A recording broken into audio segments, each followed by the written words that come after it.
Bienvenue sur DMG TV, les histoires mystiques. Tu es nouveau sur la page, n'oublie pas de t'abonner, de laisser un commentaire, de liker et de partager. Je vais raconter une histoire. Il y a un numéro à l'écran sur le plus 237 655 81 90 17. Envoie ton histoire et on va jouer ici sur YouTube. Donc, si tu es nouveau sur la page, n'oublie pas de t'abonner parce qu'ici on poste des histoires mystiques tous les jours à 12h00 sur YouTube. On va rapidement commencer avec la première histoire. Surtout, liker, ce qu'on fait, c'est pour sensibiliser. Première histoire. Bonsoir DMG, je suis Martha, je vis à Brazzaville. J'ai une histoire à vous raconter. C'est l'histoire de ma cousine Priska. Priska, elle a 35 ans cette année. Priska, c'était le mouton noir de la famille. C'était une fille de la Ouija, comme on dit chez nous au Congo-Brazzaville. C'est une fille elle aimait la vie. Elle gérait plusieurs gares. Elle avait toujours les derniers téléphones à la mode, les belles voitures, les derniers téléphones à la mode, les fringues, les restaurants, les boîtes de nuit. C'était sa vie. Les tontons parlaient, fatigués. Les oncles ont parlé, fatigués. Tout le monde connaissait la réputation de Priska. Tout le monde connaissait sa réputation. Et puis un jour, Priska est tombée malade. Elle avait 32 ans à l'époque. L'histoire s'est passée il y a 3 ans déjà. Priska est tombée malade. Elle tombe malade, on l'emmène à l'hôpital, on essaie de la soigner, mais on ne trouve pas la maladie. Elle ne fait que se dégrader, elle ne fait que maigrir. On ne comprend pas, mais ça c'est quelle maladie? On soigne, ça a commencé par un palu, après c'est devenu la fièvre typhoïde, après ça ne faisait que s'aggraver. Elle commençait à maigrir. Ah, nos oncles ont dit non, Priska, avec le train de vie qu'elle menait, certainement qu'elle a dû choper le VIH. On l'emmène à l'hôpital, les médecins font des examens, on fait l'examen du VIH, son examen est négatif, elle n'a pas le VIH. On s'est dit, bon, peut-être qu'elle est en train de développer un cancer, on a fait d'autres examens, mais tous les examens étaient négatifs. On ne trouvait pas la maladie, mais Priska, son corps ne faisait que se détériorer. Sa maladie ne faisait que s'aggraver. Vraiment, on ne comprenait pas. On s'est dit, bon, peut-être que c'est de l'ordre mystique, essayons de la soigner un peu, traditionnellement. On est allé voir des féticheurs et autres, mais personne ne savait de quel mal elle souffrait. De quel mal elle souffrait. On a essayé de voir un peu avec les pasteurs sur place, mais ça n'a pas marché. Et ça pendant au moins 5 mois. Priska était là. Je vous assure qu'elle ressemblait maintenant à un squelette. Elle ressemblait à un squelette. Vraiment, elle était à 2 pas de la mort. Et une fois, la maman de Priska, c'est ma tante. Et une fois, on a une tante qui vit en Angola, qui vit à Luanda. Elle était de passage à Brazzaville. Elle avait appris pour la maladie de Priska, mais elle ne connaissait vraiment pas que c'était aussi grave. Et quand elle arrive, quand elle voit Priska, elle dit, non, mais ça, c'est quoi ça? C'est quelle maladie ça? La maman de Priska dit vraiment, hein, ma soeur, on a tout essayé, on ne comprend pas. On ne comprend pas. Personne ne nous dit ce qu'elle a, vraiment, on ne comprend pas. Et après, ma tante qui vit à Luanda, elle s'est rappelée qu'elle avait une amie à Luanda, qu'elle a une amie à Luanda qui qui était très malade à l'époque, qui avait de sérieux problèmes, mais elle était allée se soigner à Pointe-Noire. Elle est allée rencontrer un pasteur qui vit à Luango, à Pointe-Noire. Luango, c'est un village qui est à quelques kilomètres de Pointe-Noire. Et sa copine était allée voir ce pasteur-là à Pointe-Noire. Et quand elle était rentrée à Luanda, vraiment, elle était bien. Elle avait retrouvé ses formes, elle était bien. Son problème avait été réglé. Ma tante, celle qui vit à Luanda, a appelé donc sa copine là-bas. Elle a un peu expliqué la situation. La copine a dit, ah, mais essaye d'appeler le pasteur qui m'avait aidé là. Elle a donné les coordonnées du pasteur là. Ma tante a appelé le pasteur. Le pasteur lui a dit, ah, madame, je suis à Luango, mais moi, je ne prends pas des cas comme ça. Il faut que le Saint-Esprit me parle. Laissez-moi 2 jours, je vais prier et après, je vais vous faire signe. Ma tante a laissé 2 jours ici, a laissé 2 jours passer. Et le 3e jour, lui-même, le pasteur, il a appelé ma tante. Il a dit, il faut que je vienne sur place à Brazzaville pour voir votre nièce. La tante a dit, il n'y a pas de problème. On a envoyé le billet au pasteur. Le pasteur est arrivé à Brazzaville. Il arrive à Brazzaville. Le pasteur demande à... Le pasteur vient là, il arrive à Brazzaville. Il demande à la famille de se mettre en jeûne. Il demande à tout le monde dans la parcelle, chez ma tante, il demande à tout le monde de faire un jeûne de 3 jours pour que le Saint-Esprit révèle ce dont souffre Priska. C'est ce qu'on a fait. Tout le monde a fait un jeûne de 3 jours. Tout le monde a fait un jeûne de 3 jours. 3 jours après, le pasteur est arrivé. Il a dit, il sait de quoi souffre Priska, le Saint-Esprit l'a révélé. On lui demande de quoi elle souffre. Il dit à Prisca, tu te rappelles, un jour, tu allais faire du shopping, tu allais acheter des habits dans une boutique. Prisca dit, ah, pasteur, mais moi j'ai acheté tellement d'habits, j'ai tellement fait du shopping dans les boutiques. Toutes les boutiques de Brazzaville, on me connaît. Dès qu'il y avait l'arrivage, on m'appelait. Vraiment, je ne peux pas me rappeler. Le pasteur lui dit, rappelle-toi, ce jour-là, tu allais dans une boutique, tu as acheté des vêtements. Tu as acheté une robe blanche, tu avais une robe blanche qui t'avait plu, tu as essayé, cette robe blanche, elle t'allait, tu l'as achetée. Sauf que cette robe blanche-là, avant que toi tu n'arrives dans cette boutique, il y avait une fille qui était arrivée dans la boutique qui avait essayé cette robe. Cette fille-là, c'est une sirène, elle a une sirène. Cette fille-là a déposé sa sirène sur cet habit-là et elle est partie. Et toi, quand tu es arrivé, tu as essayé cette robe-là. La sirène-là est entrée en toi. Et c'est cette sirène-là qui te rend malade. Tout le monde a crié dans la parcelle. Il y a un oncle là qui est souvent très sceptique. Il ne croit pas trop en ces choses-là, ni en la sorcellerie, ni en Dieu. Il est sceptique. Il dit vraiment, ce pasteur nous raconte des conneries, il va seulement nous bouffer notre argent. Le pasteur dit, je n'ai pas de raison de mentir. Je ne vous demande rien. Vous allez penser à moi après. Vous allez penser à moi après. Mais voilà, je vous raconte, je vous dis que c'est ça.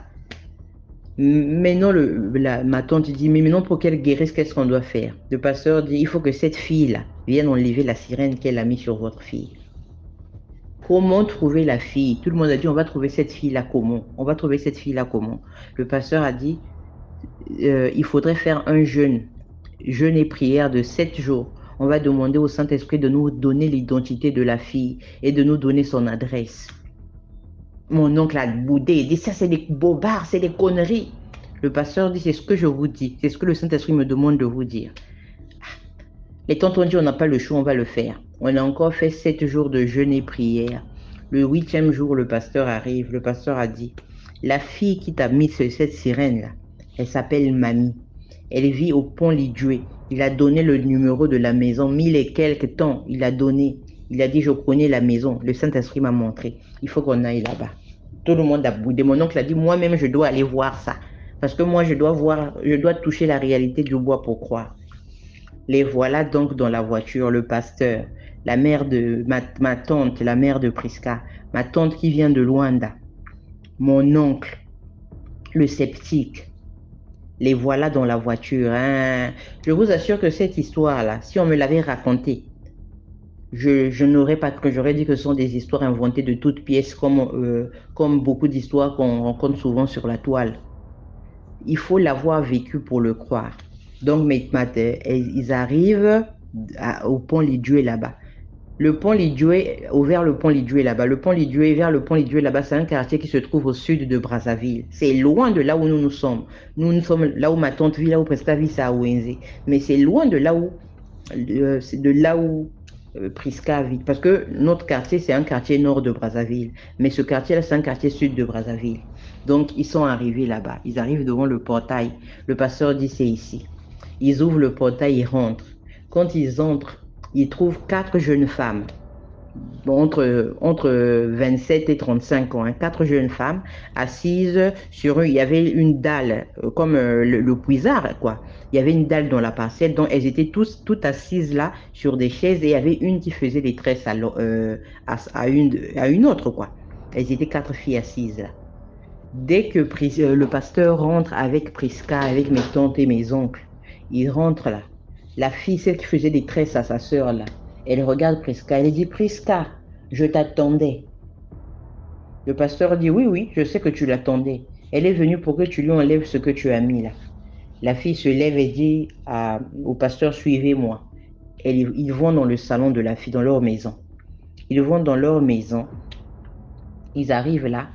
La fille, je ne sais pas ce qu'elle a fait parce que moi je ne suis pas allée. Ça c'est mon oncle qui explique. La fille arrive, elle touche Prisca, et puis elle parle comme si elle parlait en langue, comme si elle faisait une incantation. Après elle dit au pasteur, c'est bon, j'ai enlevé. Le pasteur dit, je ne veux plus revenir ici. Elle dit au pasteur, oui, c'est bon, j'ai enlevé. Le pasteur dit, c'est bon, repartons.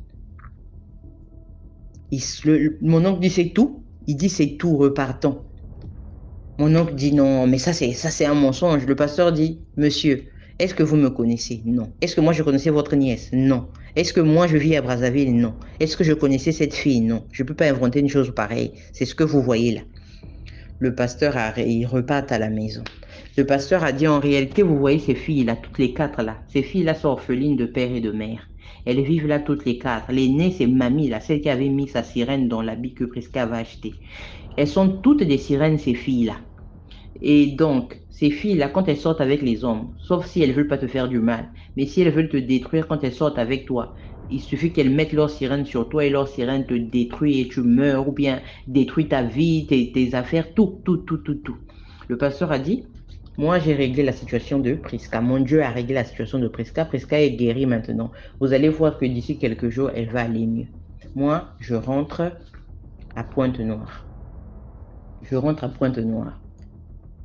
Ma tante, tout le monde dit c'est tout. Mes oncles, c'est tout. Le pasteur dit c'est tout. Qu'elle continue seulement à prier, qu'elle se nourrisse, elle va aller mieux. Et le pasteur dit, bon, moi je rentre à Pointe-Noire, je rentre à Pointe-Noire. Maintenant, avant que le pasteur ne rentre, il y a dans la parcelle voisine, la parcelle en face de chez ma tante, à Windsor, la parcelle en face de chez ma tante, il y a le petit-fils du propriétaire, il a la parcelle en question, il y a un monsieur qui vit là, le propriétaire qui vit là avec ses enfants, mais il a aussi des locataires dans la parcelle, et il a un arbre dans la parcelle. Maintenant, il y a son petit-fils qui vient jouer avec des petits-enfants qui sont chez ma tante là-bas. Un enfant de 6 ans, je crois. Il a l'habitude de venir jouer là, chez ma tante. Et ce jour-là, il est arrivé là. Le pasteur, avant de partir, il regarde cet enfant, il dit à ma tante, il demande à ma tante, c'est qui cet enfant? Ma tante dit, ah non, c'est le petit-fils de mon voisin. Le pasteur dit à ma tante, il y a un arbre dans leur parcelle, non? Ma tante dit, oui, il y a un arbre dans leur parcelle. Le pasteur l'a dit à ma tante, je vois cet enfant-là, attaché à cet arbre-là. Ma tante dit, comment ça? Le pasteur l'a dit, j'ai vu cet enfant attaché à cet arbre. C'est-à-dire que cet enfant, on le prépare pour être sacrifié. Il est attaché à cet arbre. Ma tante dit, ah bon? Ah, ma tante dit, bon, chacun ses problèmes, hein. Le pasteur l'a dit, d'accord, moi je rentre. Mes tantes et mes oncles avaient préparé un colis pour lui. Le pasteur a dit, non, non, non, je ne vais pas prendre ça. Quand Prisca va aller mieux, vous allez me l'envoyer. Le pasteur, paye-moi juste mon billet, je rentre. Le pasteur est rentré à Pointe-Noire. Je vous assure qu'il a fallu moins de 2 mois pour que Prisca retrouve sa forme. C'est-à-dire qu'en 1 semaine, 2 semaines, elle a changé, elle a commencé à reprendre du poil de la bête. Elle a repris sa forme. Si on te dit que Prisca était malade, je vous assure que celle qui était devenue un squelette là, en 2 mois, elle avait repris. Elle a repris. Hein. En 6 mois, c'était la forme. Et elle est allée s'installer en France. Elle est allée s'installer en France. Je vous assure que cette histoire, si moi-même je ne l'avais pas vue, moi-même je suis témoin oculaire, je n'allais pas le croire. Je n'allais pas croire qu'il y a des choses comme ça qui se passent dans ce monde. Prisca est allée en France. 1 année après, je crois 2 ans, 1 année après, je crois, non, non, même pas 1 année, puisque Prisca est allée en France, je crois 4 ou 5 mois après le départ de Prisca, dans la parcelle du voisin. Dans la parcelle du voisin. Dans la parcelle du voisin, là, il y a un des locataires qui a un jour, un des locataires a appelé le petit-fils du propriétaire. Je sais pas, il a appelé pour venir faire quoi dans sa maison. Quand le petit arrive dans sa maison là-bas, le voisin, le locataire tue le petit-fils là, le petit-fils du voisin. Il égorge l'enfant d'autrui. Et il y a un autre locataire qui vient le trouver là avec du sang. Ah, elle voit le corps de l'enfant. Mais qu'est-ce que tu as fait? Ah! Elle crie là. Donc, quand elle écrit là, tout le quartier en ébullition. Mais qu'est-ce qui se passe? Tout le monde là devant la parcelle du voisin. Oh non, le locataire a tué le petit-fils du voisin. Maintenant, le père de l'enfant, lui aussi vivait là, avec sa femme. Et la maman de l'enfant. Il était allé boire. C'est un militaire. Il travaille avec le directeur de la police nationale. De la police nationale. C'est un militaire, il était en train de boire dans un ganda du quartier. On l'a appelé, mais viens rapidement. Il y a ton fils qui a été égorgé par votre locataire. Yeah. Le gars est arrivé là, il a juste pris la machette. Je vous dis qu'il a découpé le locataire. Et cette histoire-là, tous ceux qui vivent à Windsor connaissent cette histoire-là. Tous ceux qui vivent à Windsor, vous demandez la rue Pongala, ils vont vous dire ce qui s'est passé là-bas. Tout le monde, presque tout Brazzaville connaît cette histoire parce que ça avait fait la une. Ça avait fait la une.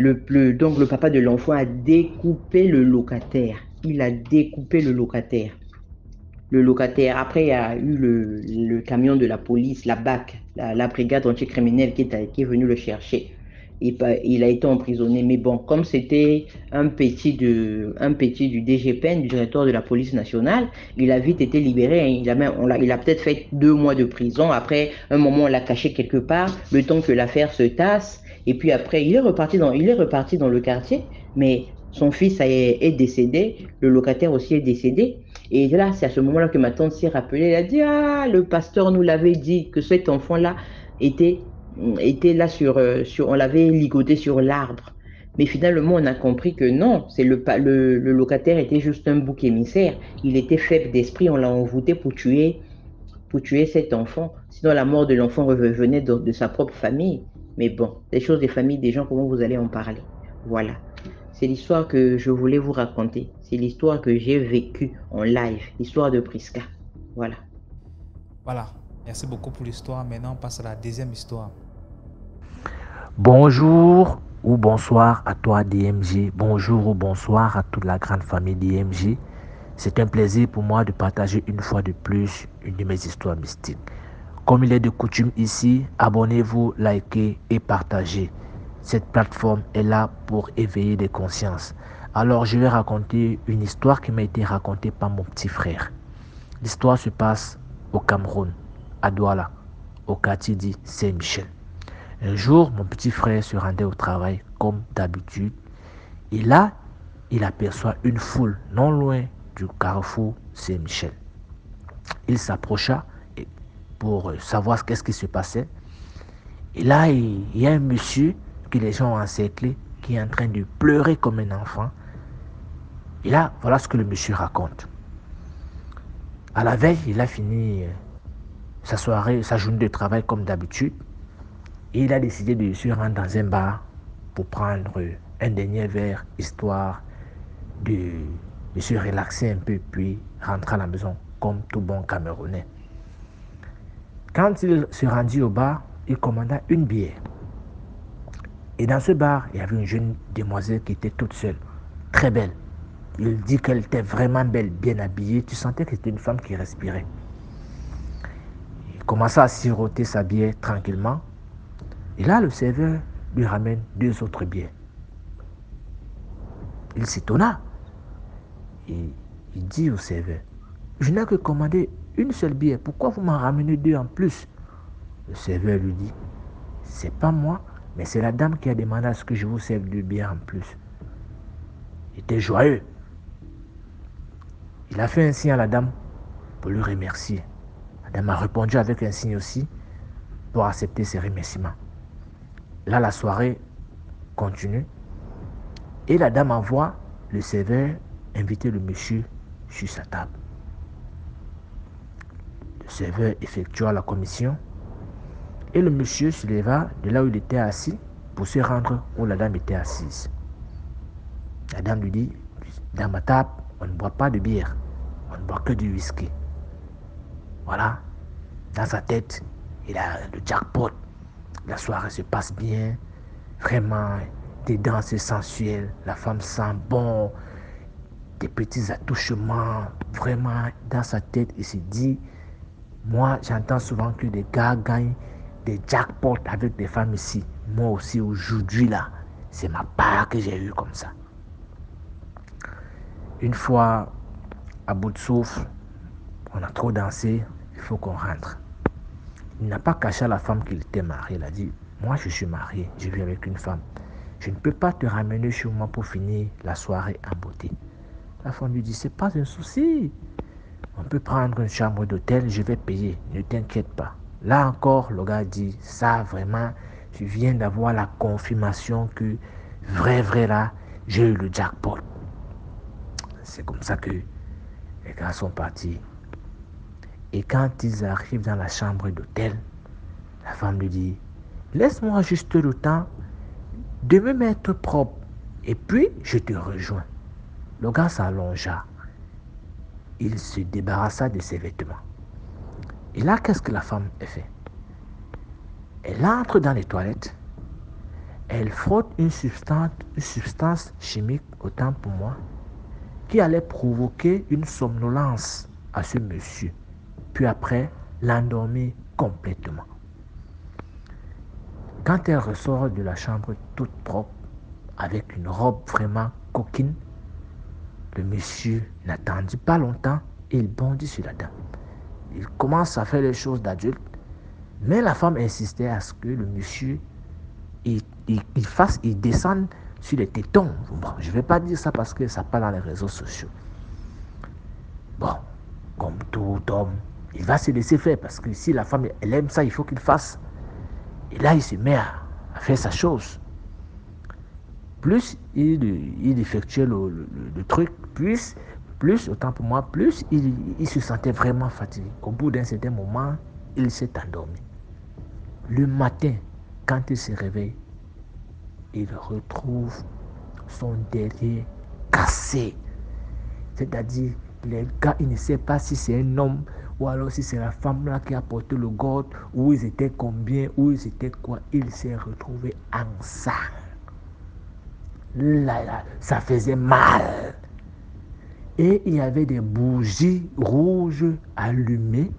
C'est-à-dire, bref, je ne sais pas si l'histoire elle est mystique.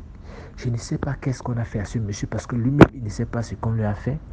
Moi, j'appelle juste à la vigilance. Quand on sort, allons faire ce que nous avons à faire. Si c'est pour boire l'alcool, et arrêtons souvent de sortir seul. C'est vrai qu'aujourd'hui, même les amis, il faut plus faire confiance. Mais c'est mieux de ne pas sortir seul. Parce que le monde de la nuit là, c'est aussi le monde des morts. La nuit là, c'est aussi là que les morts, eux aussi, c'est leur part de moment de sortie de leur tombe. Toutes des choses mystiques se passent généralement dans la nuit. Donc, redoublez de vigilance, s'il vous plaît. Merci de m'avoir permis de raconter mon histoire. Merci beaucoup pour l'histoire. Maintenant, on passe à la troisième histoire. Salut la famille DMG. Bon, j'ai une histoire à raconter. C'est une histoire réelle. Ça s'est passé dans une ville de la Côte d'Ivoire qu'on appelle Odiéné. Voilà, il y avait un monsieur qui était là, qui était un marabout, qui était beaucoup négligé au fait dans le quartier. En fait, tel le nom du quartier. C'est un quartier de la ville d'Odiéné. Et il avait pour habitude de sympathiser avec des jeunes au quartier. Et communément, comme chez nous, les malinqués, il y a des heures où les jeunes aiment beaucoup faire le thé, là, comme les Maliens l'aiment bien. Voilà. Et autour du thé, on discute de tout et de rien, on s'amuse, on se taquine jusqu'à l'aube. C'est comme ça qu'un jour, le marabout en question était avec les jeunes et puis il a reçu un appel. Donc là, il s'est levé, il est allé communiquer. Quand il a fini de communiquer, il s'est rendu maintenant sur les lieux. Il s'est rendu au grain, comme on le dit ici, au grain. Ils ont bu le thé quelques heures après et il est rentré. Quand il est rentré, le lendemain, il est revenu. Il a dit aux jeunes que vraiment, quand j'étais avec vous ici, j'avais ma carte mémoire. Personne ne l'a vue. Parce que cette carte mémoire, j'ai tellement de trucs importants là-dessus. S'il vous plaît, s'il y a quelqu'un parmi vous qui a vu la carte mémoire, qu'il me la remette. Parce qu'elle est très très importante pour moi. J'ai trop de trucs importants sur cette carte mémoire-là. Et les jeunes ont dit, vraiment, on n'a pas vu de carte mémoire. Et il y a un qui a dit, mais on n'a pas vu de carte mémoire. Mais tu nous embêtes, pourquoi? Est-ce que tu as besoin de dire tout ça pour une simple carte mémoire qui ne coûte peut-être que 2000 francs? Il dit, non, mon petit, si tu vois que je te dis ça, c'est parce que cette carte-là, ce qui est sur cette carte-là, c'est trop important pour moi. Il dit, avancez là-bas. C'est ce qu'il dit aux marabouts. Les faux marabouts qui font bruit là. Comme on le dit communément chez nous ici, les faux marabouts qui font bruit. À cause des cartes mémoires, tu es en train d'embêter les gens. Le marabout n'a pas parlé, il est parti. Le soir, il est revenu encore les voir aux environs de 22 heures. Ils étaient encore là au grain. Il dit, s'il vous plaît, la personne qui a vu ma carte mémoire là, parce que je sais que parmi vous, il y a quelqu'un qui a pris. Mais je ne peux pas dire qui c'est en question. Mais s'il vous plaît, la personne qui a pris la carte mémoire là, qu'il fasse un effort pour me la remettre. Parce que cette carte mémoire-là me coûte vraiment cher. J'ai tellement de trucs importants sur cette carte mémoire-là que si je la perds, vraiment, ça va agir sur moi. Et le même qui l'a chassé dit, mais tu viens nous embêter à cause d'une simple carte mémoire, pourquoi même? On en a marre de ton histoire de carte mémoire. Ce que tu peux faire là, il faut faire, on va voir. Faux marabout inutile là. Tu es là que pour bouffer l'argent des gens ici. Tu ne fais rien de bon, tu vas venir emmerder les gens. Si tu étais aussi fort, tu aurais dû nous dire qui a pris la carte mémoire. Tu n'as pas venu nous embêter ici. Il a dit aux jeunes carrément que c'est avec moi que tu joues. Que c'est avec moi que tu joues. Que depuis qu'on est ensemble ici, est-ce que je t'ai déjà fait quelque chose? Ou bien est-ce que je vous ai déjà fait quelque chose? Il dit, ok, je donne 2 jours à la personne qui a ma carte mémoire pour m'envoyer. S'il ne me donne pas 2 jours, ce qui va arriver, arrivera. Il dit, et puis quoi encore? Le monsieur n'a pas parlé, il est rentré chez lui. 1 jour, 2 jours, la carte mémoire n'est toujours pas revenue. Et il a fait ce qu'il voulait faire. Et c'est tombé sur un vendredi. Et ce vendredi à midi, le jeune était couché dans sa chambre. Il est sorti et il a demandé à sa maman, vendredi à midi, il demande à sa maman qui était en train de faire le cabato. Que maman, c'est la nuit là que tu fais le cabato. Donc moi j'ai dormi toute une journée. Sa maman dit, mais qu'est-ce que tu racontes? Qu'il ne fait pas nuit, hein. Il est midi, 12h pile. Moi-même, je suis en train de faire le déjeuner rapidement pour me rendre à la mosquée, pour ne pas rater la prière du vendredi. Il dit, mais maman, qu'est-ce que tu racontes? Que le coin est noir, il fait nuit. Allume la lumière, je ne vois rien. C'est comme ça que tout a commencé. Ce jeune a commencé à courir par-ci et par-là. Les gens l'ont attrapé, l'ont ramené à la maison. Ça n'allait toujours pas, il se débattait.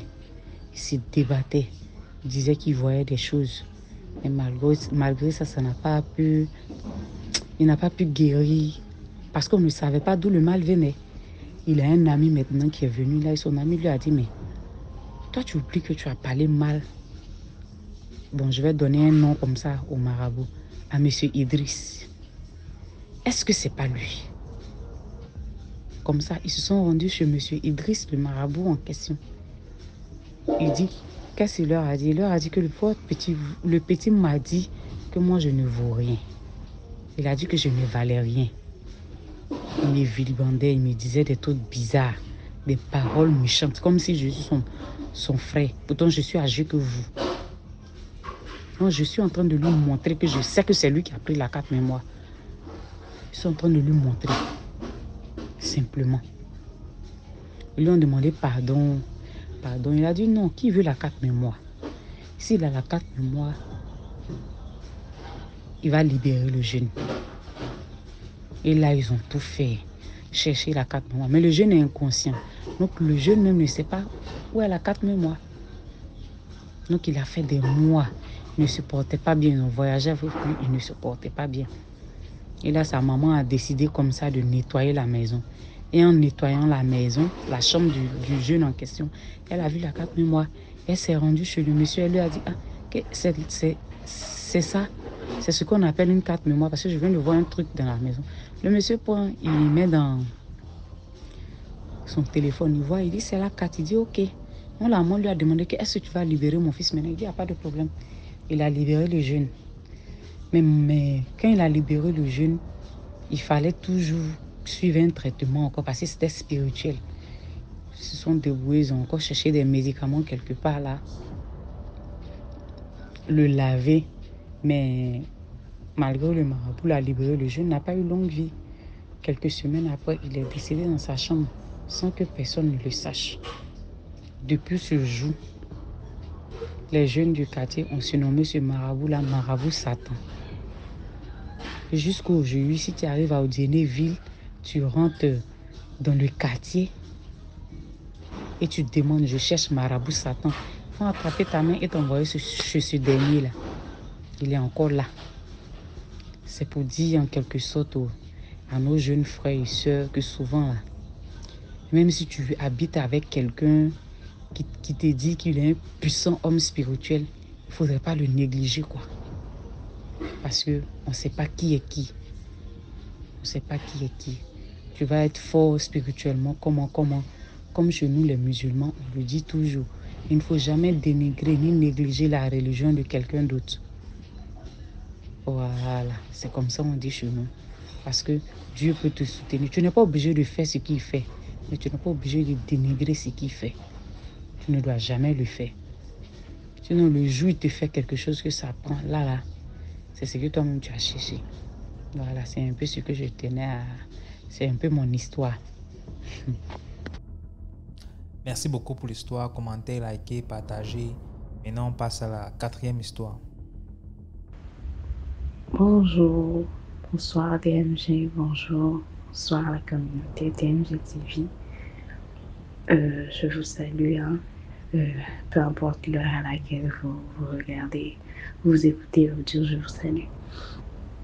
Donc, c'est ma première fois de raconter l'histoire et je vous la raconte depuis le Togo. Bon, il y a quelques mois, je suis revenue, quelques jours plus tôt, je suis revenue au pays et ma tante et mon frère rappelaient d'une histoire qui s'est passée il y a quelques années et je voulais la partager avec vous.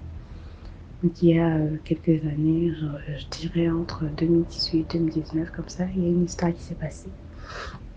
Bon, chez nous, c'est une grande maison.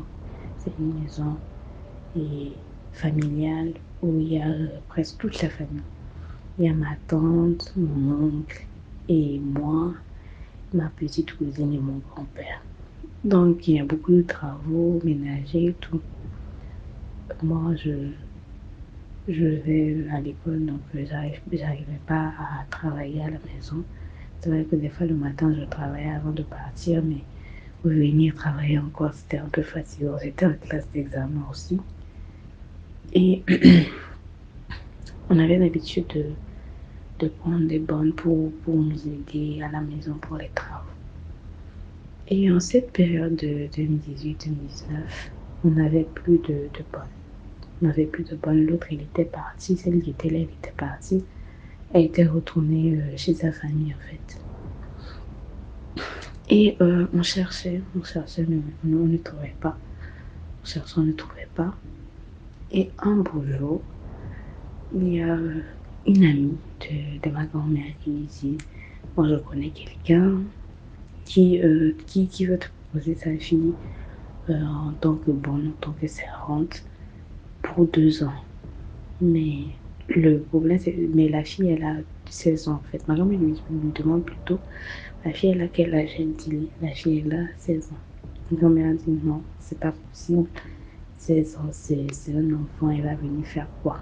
Il y a beaucoup de travail, c'est un bébé, elle peut rien faire. D'habitude, nous, on prend les bonnes, c'est 20 ans, 21 ans en allant.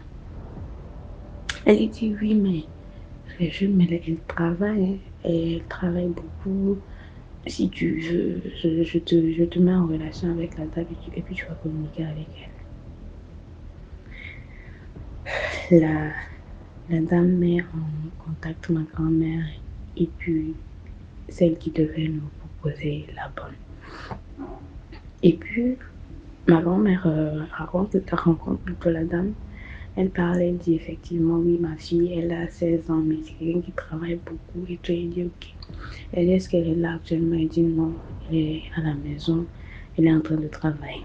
Donc, prochainement, peut-être, si tu viens, je vais te la présenter. Elle dit, ok. La prochaine fois arrive, ma grand-mère, on lui présente la jeune fille. Elle dit, ok, bon, elle a l'air jeune, mais c'est une petite fille assez adorable et tout. Donc, on lui dit, ok. Donc, après, on va te mettre... après, plutôt, tu vas venir chez nous. Tu vas commencer par travailler. Elle dit, d'accord, il n'y a pas de souci. Maintenant, ma grand-mère discute avec elle du prix et tout, comment ça va se passer. Elle dit, ok, ils ont fini de parler de ça. Quelques jours après, la bonne arrive. Il faut savoir que nous, on n'avait pas rencontré la bonne. C'est ma grand-mère, celle qui l'avait rencontrée. Quelques jours après, la bonne arrive dans la maison familiale. C'était un matin, elle arrive.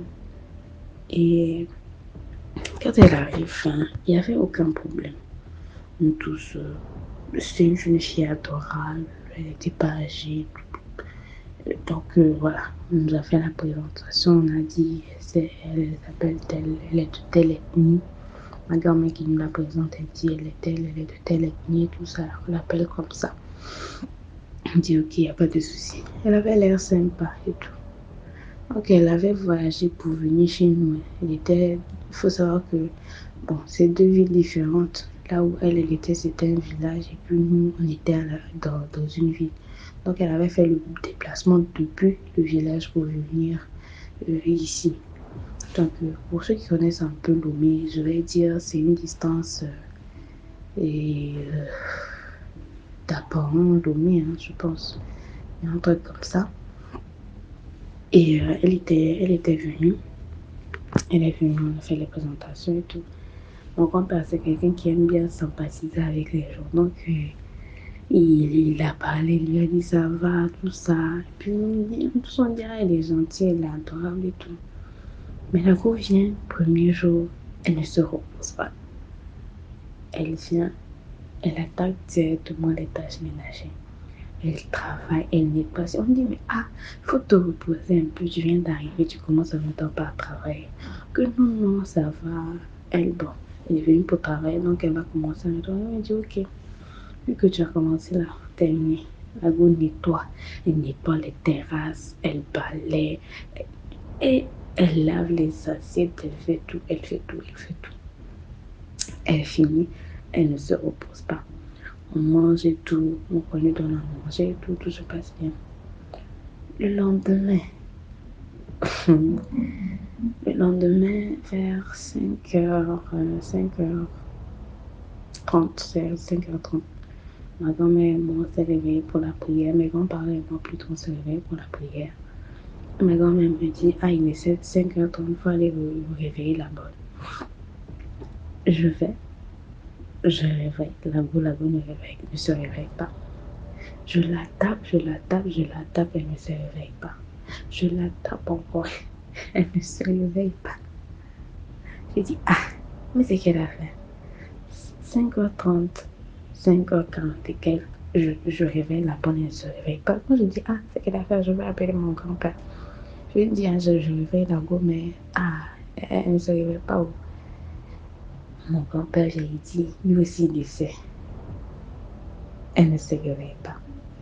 Il me dit, va chercher l'eau. Je prends l'eau, et puis il a versé l'eau sur la fille. C'est là, elle s'est réveillée. Elle était en sursaut, elle s'est réveillée. Bonjour. Elle dit, bonjour. On va faire, tu étais allée où comme ça, tu dormais et puis tu t'es pas réveillée. Que non, c'est qu'elle était un peu fatiguée. C'est un peu ça, on dit, ok. On a laissé passer, on s'est dit sûrement, oui, c'est vrai. Elle était fatiguée, elle est rentrée dans un sommeil profond, il n'y a pas de souci. Voilà. Donc mon grand-père lui dit, ok, donc il faut redormir vu que tu es fatigué. Et à 6h30 et quelques comme ça, tu vas aller te réveiller, travailler, tu vas te reposer d'abord. Elle dit non, qu'elle est déjà réveillée, donc elle ne peut pas redormir encore. Elle dit, tu dis que tu es fatiguée, donc il faut te coucher. Que non, c'est bon. Ok, la fille se réveille, elle commence par travailler encore. Elle travaille. En temps, mon oncle aussi se réveille, il sort. Que aujourd'hui, il est fatigué, on dirait qu'elle a frappé. Que lui, il est vraiment fatigué. Que lui, il a mal partout. Il dit, il te mal partout, comment? Et puis, il était sérieux, non, parce que c'était une blague et tout. Il dit, il est vraiment fatigué. Et mon grand-père, il dit, ok, il faut aller à la pharmacie. Tu vas acheter, c'est un médicament, ce sont des vitamines. Tu vas acheter ça et peut-être ça va aller. Il est allé acheter, il a vu. Il dit, ça va toujours pas. On dirait que quelqu'un l'a frappé dans son sommeil ou bien lui, il a travaillé profondément, quelque chose comme ça. On dit, ok, il faut te reposer. Bon, le lendemain, la même scène se passe. On arrivait, elle ne se réveille pas, même chose. 2 jours, même scène. 3 jours, même scène. 4 jours, même chose pendant des semaines. Un jour, mon grand-père l'appelle, dit, et puis à chaque fois qu'on se réveillait comme ça, c'était autour de chacun. Genre, c'était mon oncle qui était fatigué le premier jour. Le second jour, c'était moi, c'était ma tante, c'était tante. Genre, tout le monde était fatigué quand on se réveillait. Tu vois. Et puis, mon grand-père l'appelle, il dit, toi, tu as quoi? Il dit, tu as quelque chose ou bien c'est comment? Il dit, non, elle n'a rien, que non, ce n'est rien, elle-même ne comprend pas ce qui se passe. On dit, ok. Le lendemain, quand mon grand-père l'a appelé pour lui demander ce qu'elle a, tout ça, ma grand-mère aussi a commencé par tomber malade. Que sa tête, que son oreille, que ses yeux partent. Elle pleurait. Elle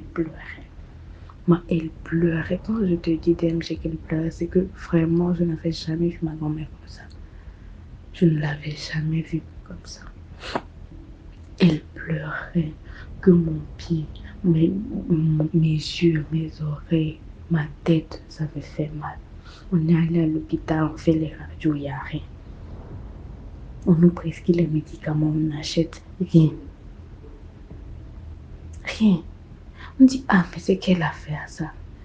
Un jour, 2 jours, le 3e jour, ça a commencé vraiment par s'empirer. Elle n'arrivait pas à se lever. Et on a dit, ok, on va aller, ils vont aller, mon grand-père, ils ont dit, ils vont aller au village.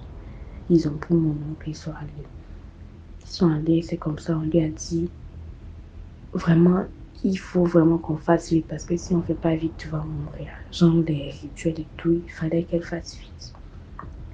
On lui faisait les médicaments, tout ça, on lui faisait les médicaments. Pendant 2 mois, de novembre à décembre, je pense. Oui, c'était pendant les jours, les fêtes comme ça.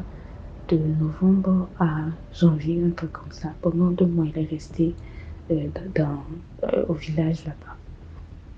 Elle est restée au village, on lui a fait les médicaments. On lui a fait. Et après, c'est quand on lui a fait les médicaments, on lui a dit, c'est pas la bonne qui t'a donné les maladies là, c'est pas elle qui voulait te tuer. Que elle, c'est quelqu'un qui a la sorcellerie, effectivement, mais elle ne tue pas. Elle utilise genre sa sorcellerie pour prendre la force des autres pour travailler. C'est pour ça que tu vas jamais la voir, elle est fatiguée. Elle change de corps pour travailler. Elle prend la force des gens pour travailler. Mais elle ne tue pas. Elle a la sorcellerie, mais elle ne tue pas. Elle voyage, elle fait les voyages de trucs là. Je ne sais pas comment on appelle ça, mais elle ne tue pas. C'est juste que, vu qu'elle était dans la maison, elle a ouvert la porte aux autres personnes qui voulaient te faire du mal. Donc, elle les a vraiment ouvert la porte et c'est eux qui veulent te tuer. On dit comment on va faire maintenant? Que aujourd'hui, la bonne doit quitter la maison net. Parce qu'il n'y a pas de retour. Et puis, si elle quitte la maison, ma grand-mère n'a pas le droit de rentrer d'abord. On doit venir faire les choses dans la maison avant qu'elle ne puisse quitter le village et puis rentrer. Donc, ils ont appelé. Nous, on était en ville, eux, ils étaient au village. Et mon grand-père a appelé, il dit, ok, vous allez aller chercher un taxi. Vous allez mettre la jeune fille là-dedans. Vous dites au taximan, parce qu'on connaissait un taximan, vous dites au taximan de l'amener à tel point. Ses parents vont venir la chercher là-bas. On a déjà payé la mère, on a déjà payé le père pour les quelques mois qu'elle a fait. Je dis ok. Nous, sur le coup, on n'a pas compris. C'est quand ils sont venus, ils nous ont raconté. On a fait ce qu'on nous a dit de faire. On a mis la voiture et puis la voie est partie. Maintenant, quand la bonne est partie, c'est mon grand-père qui est venu avec comment on dit ça, un ritualiste, le ritualiste qui faisait le médicament à ma grand-mère. Ils sont venus, ils ont fait des préparations à la maison. Puis après, ma grand-mère est revenue. Quand elle est revenue, tout allait bien, tout était stable. Et sa maladie, ça a cessé, les médicaments, tout ça, on a arrêté. Il était en forme. Les fatigues, il n'y avait plus tout ça. C'est qu'ils sont venus nous raconter que oui, c'est comme ça, c'est ce qu'on les a dit, que la bonne a fait ça, qu'elle a fait ça. On dit, vraiment, DMG, le monde est méchant. Le monde est méchant. Moi, ma grand-mère, c'est quelqu'un de bien, elle n'a jamais fait de mal à qui que ce soit. Au contraire, même dans la famille ici, on sait les gens qui lui ont fait ça. On sait. Nous tous, on sait, c'est les gens de la famille. Et puis on les connaît. Ils viennent chez nous tous les jours même. Ils viennent et puis on les connaît. On les connaît. Donc, voilà, c'était ma petite histoire. Et franchement, c'était pour dire qu'on ne connaît pas les gens autour de nous. On ne connaît pas. Tu vas voir une personne, tu vas te dire, cette personne est joviale, elle est gentille et tout, mais tu ne sais pas ce qui se passe derrière. On ne sait pas. Donc, méfions-nous vraiment des gens. Faisons vraiment très attention parce que le monde d'aujourd'hui est plein de trucs mystiques. Vraiment plein de trucs mystiques. Du jour au lendemain, tu vas mourir, on ne sait pas ce qui s'est passé, mais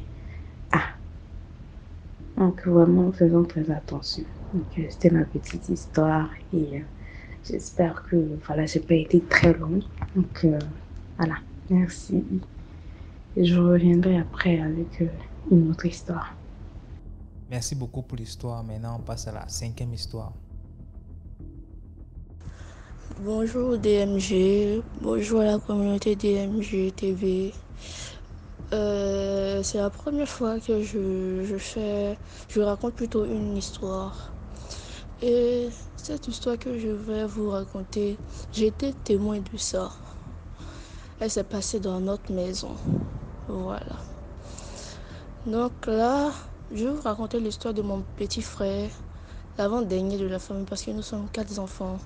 L'avant-dernier et le seul garçon. Donc, tout ce qu'il demandait, on lui offrait parce que c'était le seul. Tu comprends? Et nous, les autres filles, on répondait à nos critères, mais c'était pas comme mon petit frère. Voilà. Donc, comment je vais appeler mon petit frère? Je vais lui donner le nom de Chris. Voilà. Cette histoire s'est passée lorsque mon petit frère était plutôt au CM2. Et là, au CM2, là, tu vas passer ton examen pour entrer au collège et tout. Donc, au CM2, à partir d'un certain moment, mon petit frère faisait des choses bizarres. Laissez-moi vous expliquer. Il faisait des choses bizarres. Et quand on lui disait demain tu vas à l'école, va étudier, il commençait à pleurer. Il pleurait, il pleurait, il pleurait. Il pleurait seulement, comme si on l'avait frappé. Mais lorsqu'il venait s'asseoir, lorsqu'il n'avait pas cours le lendemain, un exemple, si aujourd'hui, samedi et dimanche, il n'y a pas cours, il était là, comme si tout allait bien, il n'y avait rien. Mais c'est lorsque on lui disait, tu vas à l'école aujourd'hui, ou soit demain tu t'en vas à l'école. Il commençait à pleurer, à chaudes larmes, comme si on l'avait frappé énormément. Il pleurait, il y avait la morve même qui sortait, comme si on l'avait frappé. Et il pouvait pleurer comme ça pendant peut-être des heures et des heures sans raison. On ne savait pas ce qui lui arrivait. Bon, mes parents, ils ont cru que c'était juste un bébé gâté, parce que tous les jours, lui, on lui offre ce qu'il voulait, donc il se permettait de choisir ce qu'il voulait et tout. Et mes parents pensaient que c'était un bébé gâté. Disons, non, je veux pas aller à l'école, non, laissez-moi tranquille, non. Bon, quand c'était comme si là, mes parents ont dit que non, tu dois aller à l'école. Non, tu dois pas rester à la maison, tu dois aller à l'école. Et mon petit frère toujours se plaignait. Je veux pas aller, je veux pas aller, j'ai peur. Mes parents lui demandaient, tu avais peur de quoi? Il dit que non, quand il voit le visage du professeur, du professeur de CM2, du maître de CM2 qui voyait son visage.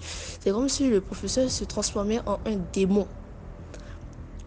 Donc, quand il va en classe et il voit le démon là, il voit plutôt son professeur avec ce visage de démon,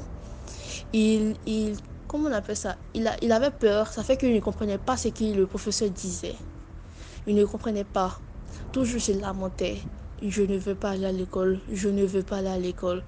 Mes parents ne comprenaient pas. Donc, une fois, il est venu à côté de moi. Et comment je vais me nommer? Je vais me nommer Jemima. Il est venu à côté de moi. Il m'a dit, ah, Jemima, je vais mal, je ne me sens pas bien, je ne sais pas ce que j'ai. Comme moi, quand j'étais petite, j'avais un peu un troisième œil. Je voyais certaines choses que je ne pouvais pas expliquer même à mes parents. Donc je me suis dit que quoi, peut-être ils voyaient aussi ce que je voyais. Mais ce troisième œil a été fermé quand j'ai grandi avec l'âge. Ce troisième œil a été fermé. Donc il m'explique. Il me dit que non, je vois quelque chose, je vois quelque de noir et tout. J'ai besoin de ton aide. Et une fois, en partant, on l'a accompagné à l'école parce qu'il ne pouvait même plus partir avec mes parents parce que quand il disait des trucs à mes parents ne le croyaient pas. Donc, il ne pouvait même plus partir avec mes parents. Je partais l'accompagner à l'école. Et Dieu merci, l'école était tout près de la maison. Donc, je partais l'accompagner. Et une fois, en partant l'accompagner, j'ai vu trois hommes vêtus de noir avec des masques. Je vous dis, j'ai vu 3 hommes vêtus de noir avec des masques. Et lorsque j'ai vu les masques là, en fait, les masques savaient, c'était en pleine journée, les masques savaient que je les voyais. Mais j'ai fait comme si rien, j'ai dépassé, comme si de rien n'était. Et arrivé un peu loin, mon petit frère m'a demandé, est-ce que tu as vu ce que moi aussi j'ai vu? Il a dit, tu as vu les 3 hommes vêtus de noir? Et je lui ai dit, oui. Fais comme si tu ne les vois pas. Là, ils ne vont pas, ils vont pas te fatiguer, ils vont pas te chercher. Là, je l'ai accompagné à l'école. Et quand j'ai vu le professeur de mon petit frère, il n'y avait rien sur son visage. Je ne comprenais pas où il disait qu'il voyait le démon. Je ne comprenais pas. Il dit que non, regarde bien son visage.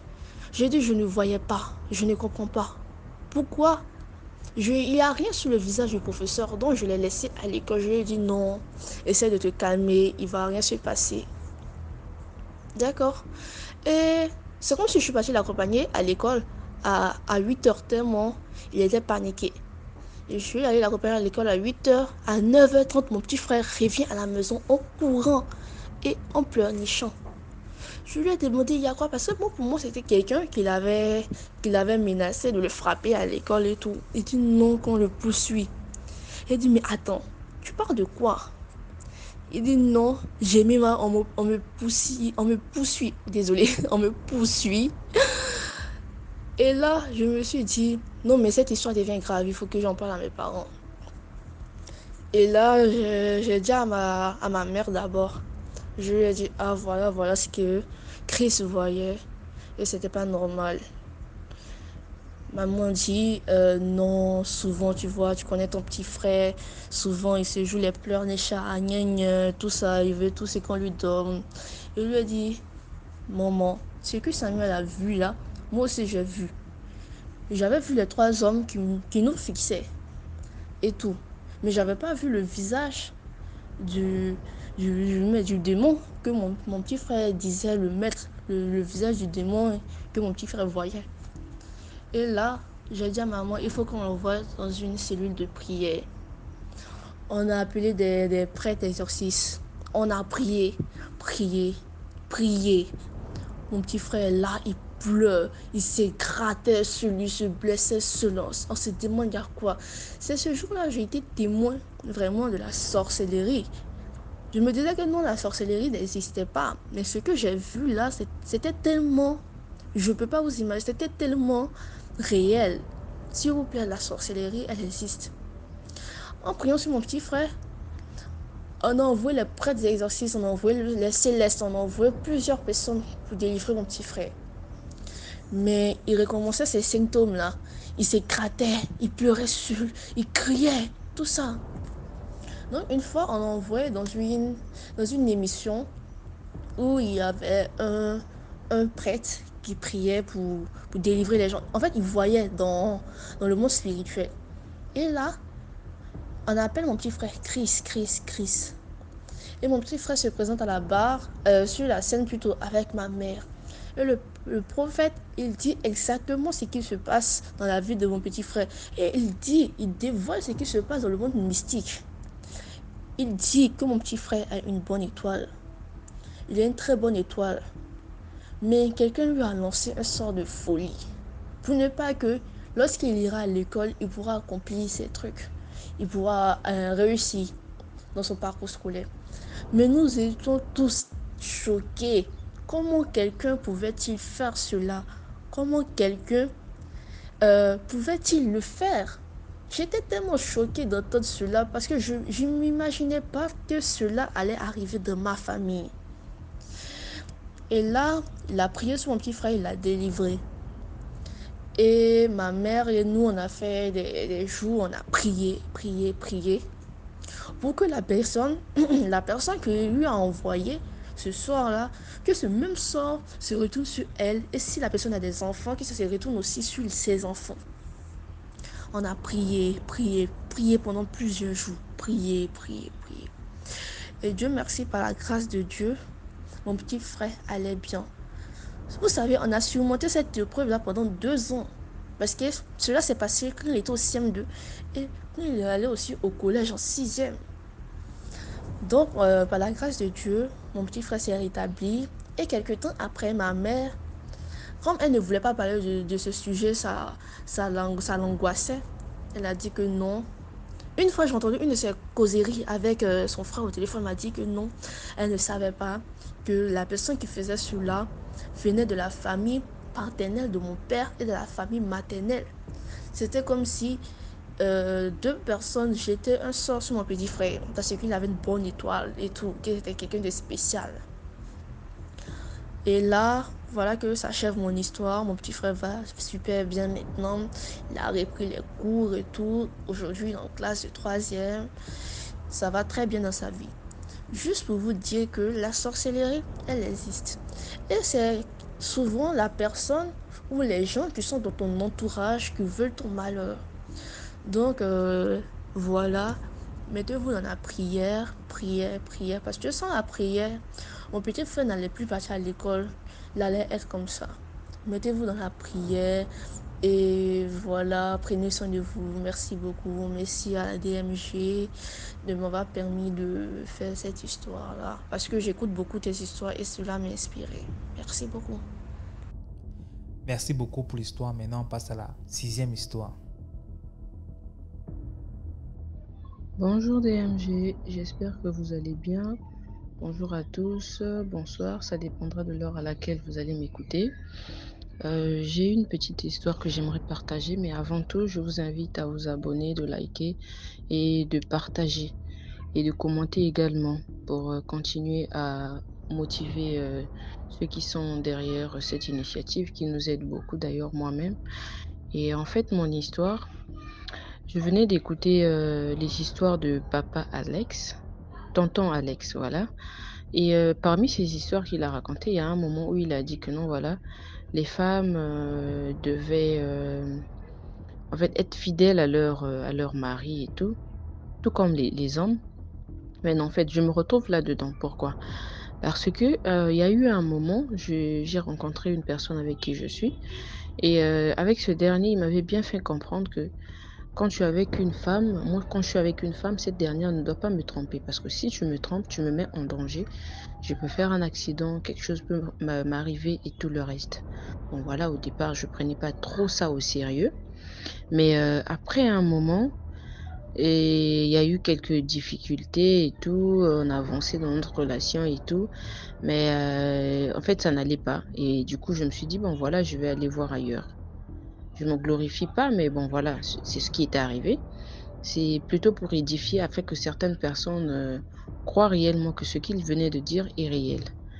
Donc, il m'a dit que je ne devais pas le faire. Alors, j'ai rencontré une autre personne avec qui je suis allée me mettre en relation. Et quand je suis allée me mettre en relation, sans avoir coupé avec lui. Et quand je suis allée avec lui, quelques temps après, je ne sais pas comment il a fait, il a fini par le savoir. Et il m'a dit que je l'ai mis en danger. Mais avant ça, avant qu'il le sache, il a fait un accident. Or, entre-temps, lui, il conduit toujours, il est toujours sur la moto et tout. Depuis des années, il n'a jamais fait d'accident. Vous voyez? Et dès que j'ai posé cet acte-là, il est allé faire un accident. Il était blessé de partout et tout. En fait, ça l'a même étonné. Il se posait des questions. Mais qu'est-ce qui s'est passé? Comment c'est arrivé? Aussi banalement comme ça. Et c'est après, dans les prières, et là, il vient me dire que toi, tu as fait quelque chose qui n'était pas bien. C'est toi qui m'as mis en danger. Et à part ça, il y a eu des moments, au moment où j'ai commencé à le tromper, il y a eu des moments où, en tout cas, tout n'allait pas bien pour lui. Tout allait mal. Et là, à la fin, j'ai fini par comprendre que oui, c'est vrai, ce qu'il me disait, c'était réel. Que je devais être consciente et que je dois, en fait, pour le protéger, il fallait que je sois fidèle. Que je sois fidèle. Certes, lui aussi, il a fait quelques bavures. Bref, mais on ne va pas parler de ça. Ça peut-être dans une autre histoire, je pourrais vous raconter ça. Voilà un peu ce qui était mon histoire que je voulais partager avec vous sur ce que tonton Alex venait d'expliquer. Voilà, c'était tout comme histoire. Malheureusement, DMG, vous ne partagez pas mes histoires dernièrement. J'ai envoyé au moins 3 à 4 histoires, mais vous n'avez jamais partagé. Et j'espère que celle-ci, au moins, vous allez partager cette histoire afin d'édifier certaines personnes. Et voilà, merci beaucoup et bien des choses à vous. Et merci encore DMG pour tout ce que vous faites. Merci pour l'histoire. Voilà, c'est tout pour aujourd'hui. J'espère que vous avez aimé la vidéo d'aujourd'hui. Commentez, likez, partagez, abonnez-vous. On se prend demain à 12h pour une nouvelle vidéo.